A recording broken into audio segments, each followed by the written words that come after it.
Hi, Neil Hansen here, and over the past few months I've done different video blogs about how our thinking affects our body. Like, knowing what you don't want and feeling bad about your body can cause different chemical reactions in your body that tells your body to be right where it is. It can actually cause you to want to sit on the couch, eat foods that may be unhealthy for you. Talked about how not knowing what you actually do want, meaning you can say you want to lose weight, but the focus is really on the body that you don't want. How not knowing what the end result is going to be will keep you from actually getting anywhere. Because if you don't know where you're going, how will you know if you have arrived?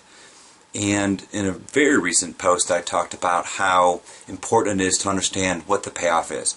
Why do you want what you want?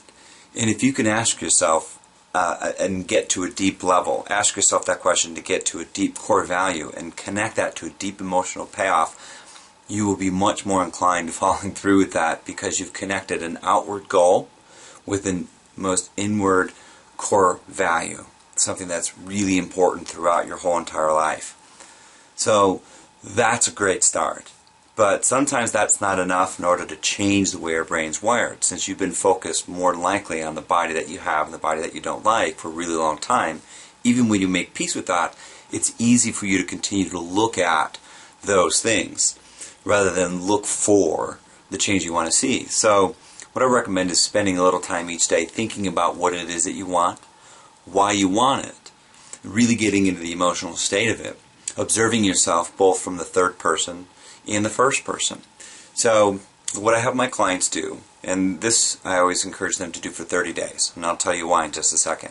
But I have them sit down in a relaxed position for maybe 10-15 minutes. But sit down, take a few deep breaths with your eyes closed, and then recall what it is that you actually want. Think about the physical changes that you would like to see as an end result.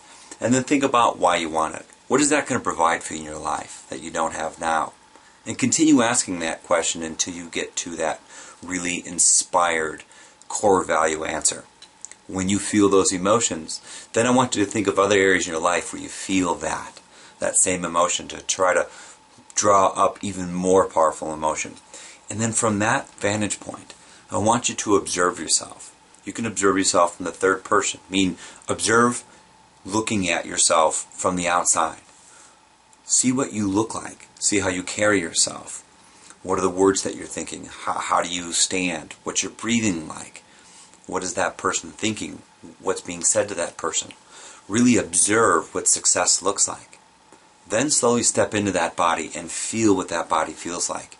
Take on those same characteristics, those same thoughts. Move the same way. And pretend being in that body, feeling that emotion that goes along with that success. Do that for a few minutes. And if you could do that for 30 days, and do it for 30 days straight, you will have successfully rewired your brain. And there's a great study that was done in, maybe it was the 60s with NASA, and maybe it was the 70s, I'm not quite sure. But what they did, just to see how well the brain would adapt, is they took astronauts and they put them in glasses that would invert their vision. And after about 28 days, 27 days, depending on the astronaut, their vision would flip. I mean, these people wore these nonstop for every waking moment. They did everything in these glasses. So it took their brain about 26, 27, 28 days, up to 30 days, for it to rewire new patterns of thought, new processes. And so they saw the world right side up, as if it was normal to be wearing those glasses. However, after about 15 days, to see if there was be any change when they took the glasses off and put it back on, they took the glasses off. So putting them back on started day one again, meaning that the 15th day wasn't just a pause, and then on the 17th day they picked it up and put it back on, and they continued on for another 30 or 15 days. It actually stopped the whole process, and they started back over day one after putting the glasses back on. So I encourage you, if you are going to do this, commit to a 30-day program, 30-day process, just like doing a cleanse or a 30-day exercise program. Sit down for 10 to 15 minutes every day, mark it out when you can do it, and spend a little bit of time thinking and feeling what your goals are going to be like. And I guarantee you, in 30 days, you will have rewired your brain for that to be more powerful than your old program, which was where you are or where you were. So, hope that helps you along your journey. Good luck.